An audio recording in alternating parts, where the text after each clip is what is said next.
जब एक आम वालिद अपनी बेटी को यूनिवर्सिटी हॉस्टल भेजता है ना, तो उसे लगता है कि चार दीवारी, वार्डन और कर्फ्यू की पाबंदी एक महफूज माहौल की जमानत है।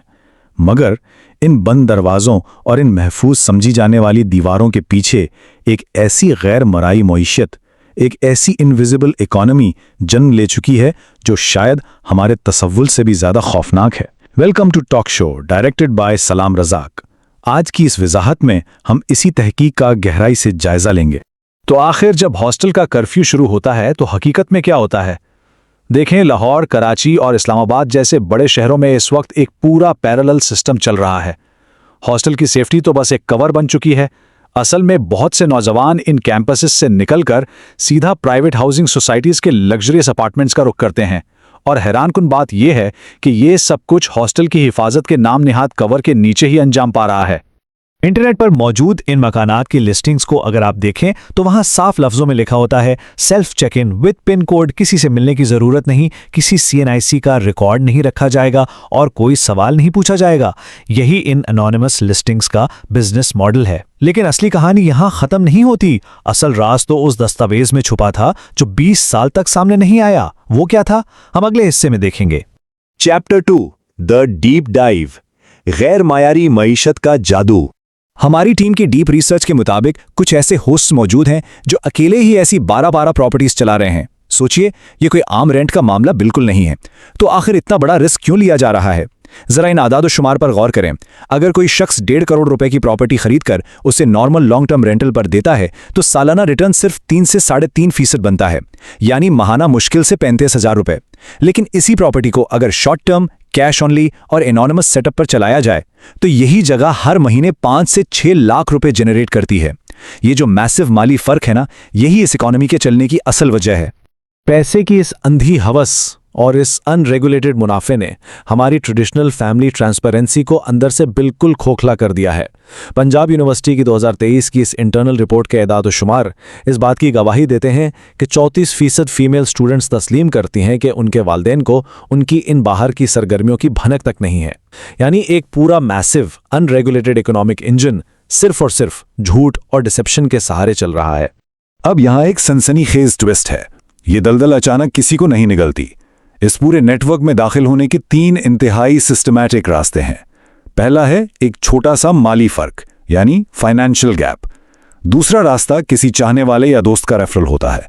और तीसरा रास्ता वो बड़े ऑर्गेनाइज नेटवर्क्स हैं जो बिल्कुल अंधेरे में अपना शिकार करते हैं।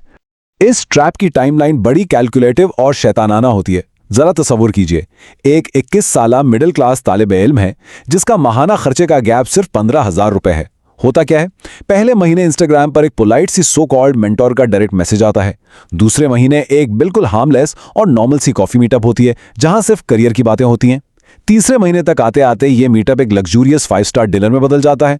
और चौथे महीने तक पहली दफा उस नौजवान को किसी इवेंट पर आने के बाकायदा पैसे मिलते हैं। एक मामूली फाइनेंशियल गैप का सहारा लेकर सामने वाला मुकम्मल ट्रैप बिछा चुका होता है। वैसे इन मॉडल्स का फर्क शहर दर शहर बदलता है। अगर आपको ये रिसर्च बेस्ड कंटेंट पसंद आ रहा है तो हमारे इस मिशन का हिस्सा बने, चैनल को सब्सक्राइब करें ताकि पाकिस्तान में डिजिटल तहकीक को और मजबूती मिल सके। खैर, कराची का मॉडल टोटली फ्रैगमेंटेड और प्योरली डिजिटल है। व्हाट्सएप पर रेट कार्ड्स चलते हैं और एनोनिमस कैफेज में गुफ्तगू होती है। मगर इस्लामाबाद का स्ट्रक्चर वो इंतहाई खौफनाक है।